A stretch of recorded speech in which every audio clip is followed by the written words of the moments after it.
Bonjour à tous, aujourd'hui on parle de masculinité. Yo les mecs, dans cette vidéo je vous apprends à être de vrais bonhommes, à aller 6 fois par jour à la salle, draguer plein de filles et boire un max d'alcool. Ouais non, c'est pas ce genre de vidéo. Allez c'est parti.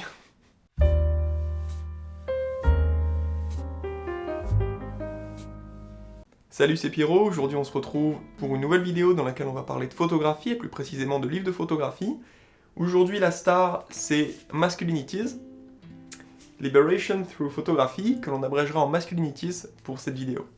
Il est sorti en 2020 et a été publié par la maison d'édition allemande Prechtet Verlag, qui est très ancienne et très importante au niveau mondial, en association avec la galerie d'art londonienne Barbican, où a eu lieu pour la première fois l'exposition Masculinities. Le livre n'existe pour l'instant qu'en version anglaise, mais contrairement à Parameters of Our Cage dont j'ai parlé dans ma dernière vidéo, celui-là est facilement trouvable en ligne. Avant de rentrer dans le cœur du sujet, j'ai envie de m'attarder un petit peu sur l'objet livre en lui-même. Comme je l'avais déjà évoqué dans une précédente vidéo. Alors, des livres d'art lourds et épais, j'en ai, et je les adore, mais c'est pas du tout le sujet ici. Masculinities, c'est un gros, beau livre, et c'est le sujet ici. On a un objet massif de 320 pages, et dont le format est plus grand que du A4. La couverture est en carton rigide, et elle est tranchée sur les bords, ce qui donne un aspect assez brut au livre.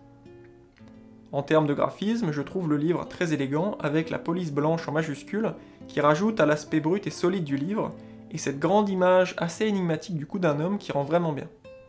Je trouve l'objet tellement beau que j'aurais envie de le qualifier de coffee table book.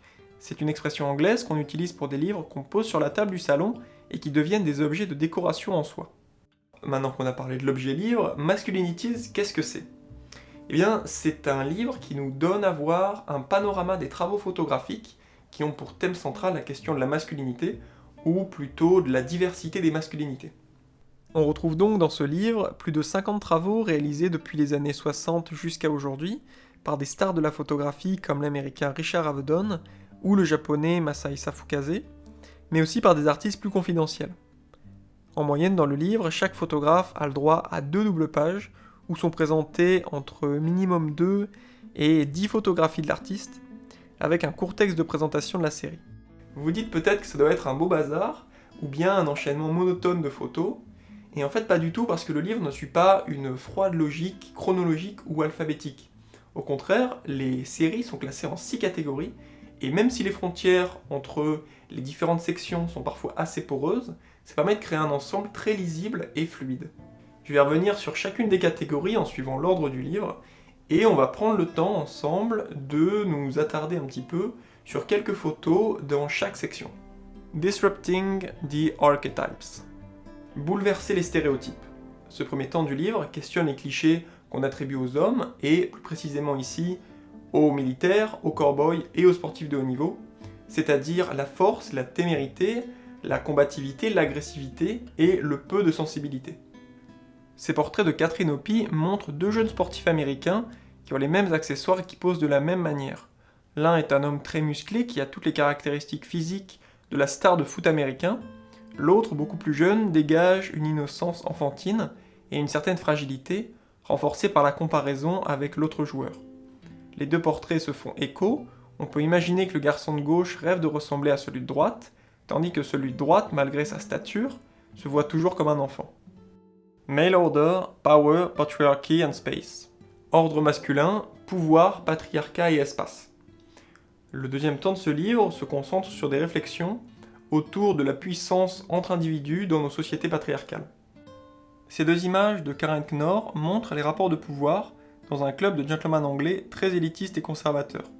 Sous le portrait de ce serveur, il est écrit « Men are interested in power, women are more interested in service », ce qui montre que les membres du club voient le serveur comme égal aux femmes, c'est-à-dire, pour eux bien sûr, invisible et ici pour servir leurs intérêts. Too close to home, family and fatherhood. Trop près de la maison, famille et paternité. Dans cette partie, on découvre 2 types de travaux, soit des photographes qui mettent en scène des pères avec leurs enfants, soit des photographes qui photographient leurs propres parents pour questionner leur lien filial. Dans ces images d'Annetta Bartos, on voit une femme qui incarne le cliché de la jolie jeune femme blonde vulnérable et docile, et un homme très musclé qui incarne les stéréotypes de l'homme fort et protecteur. Il y a, dans les images, je trouve, une certaine tension sexuelle entre les 2 personnages, qui devient très perturbante quand on comprend que l'on voit un père et sa fille. Il s'agit en effet de la photographe en elle-même, Annetta Bartos, et de son père. Queering masculinity. Masculinité queer.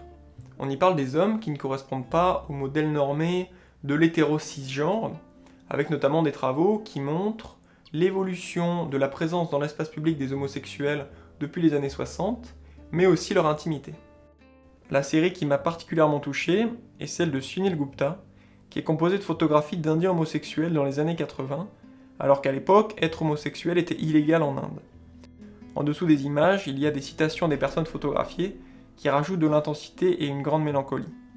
En dessous de celle-ci, on peut lire « It must be marvelous for you in the West, with your bars, clubs, gay liberation and all that. » Reclaiming the black body. Réappropriation du corps noir. Ici, on est en présence de travaux qui mettent en scène des hommes noirs et qui montrent le ridicule des clichés qui associent les corps noirs soit à des gangsters, soit à des athlètes, soit à des êtres hypersexualisés. Une série sort de ce schéma, c'est celle de Liz Johnson Archer, qui montre des danseurs de voguing, un type de danse créé dans les années 80 aux États-Unis et qui provient plus précisément de clubs new-yorkais fréquentés à l'époque par des femmes trans afro-latino. Cette danse est composée de mouvements visant à mettre en valeur le corps des femmes, souvent jusqu'à l'exagération, car le but était justement pour les femmes trans de montrer qu'elles étaient de vraies femmes.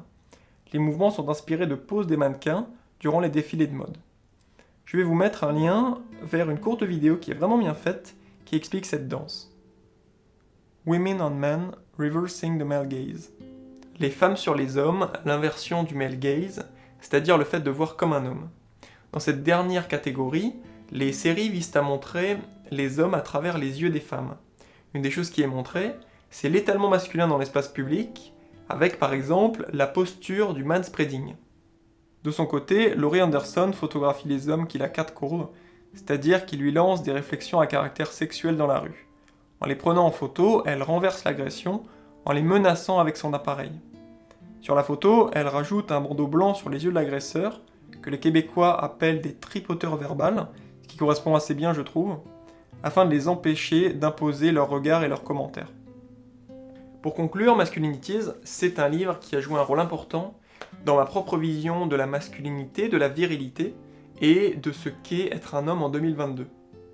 C'est un livre fort, intense, diversifié, que j'ai consommé petit à petit en picorant de temps en temps certains travaux et en prenant le temps de les digérer. Même si je commence à bien le connaître, je découvre à chaque fois que je le feuillette de nouvelles choses, de nouveaux sens, et ça rend la profondeur de ce livre presque infinie. Avant qu'on s'arrête, je tiens à faire un très gros bisou à ma sœur qui m'a offert ce livre pour Noël. Merci beaucoup beaucoup. Voilà, c'est tout pour moi. J'espère que la vidéo vous a plu, et à la prochaine!